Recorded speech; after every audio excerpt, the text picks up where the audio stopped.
சில வாரங்களுக்கு ஓய்வு. திமுக முன்னாள் அமைச்சர் அறிவிப்பு.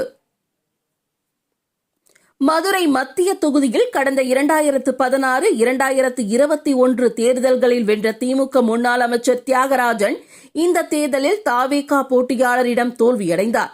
இந்நிலையில் அரசியலில் இருந்து ஓய்வெடுக்கப் போவதாக நேற்று அறிவித்தார். இதுகுறித்து தியாகராஜன் வெளியிட்ட அறிக்கையில், ஒரு எம்எல்ஏவாக 10 ஆண்டுகள் நேரம் பார்க்காமல் உழைத்தேன். தற்போது என் முழு நேரத்தையும் எவ்வாறு செலவிட வேண்டும் என நானே தீர்மானிக்கும் சுதந்திரத்துடன் சில வாரங்கள் ஓய்வை எதிர்நோக்கி இருக்கிறேன். முன்பு நேரமின்மையால் நாடு முழுவதும் சென்று உரையாற்றும் வாய்ப்புகளை மறுத்தேன். தற்போது அவற்றை ஏற்க முடியும். அமைச்சராக இருந்தபோது வெளிநாடுகளுக்கு சென்று உரையாற்ற வந்த அழைப்புகளுக்கு எனக்கு அனுமதி மறுக்கப்பட்டது. இந்த ஓய்வு காலத்தில் வெளிநாடுகளுக்கு சென்று உரையாற்ற வாய்ப்பு கிடைத்துள்ளது. ஒரு பதிப்பகத்துடன் நான் ஒப்பந்தம் செய்துள்ள புத்தகத்தை எழுதுவதற்கான வாய்ப்பும் கிடைத்துள்ளது. எனக்கு 60 வயது நிறைவடைந்துள்ளதால் அதற்கேற்ப என் உடல் நலத்தையும் மேம்படுத்துவதில் கவனம் செலுத்தவும் விரும்புகிறேன். புத்துணர்ச்சியுடனும் புதுப்பிக்கப்பட்ட ஆற்றலுடனும் மீண்டும் வருவேன் என தெரிவித்துள்ளார்.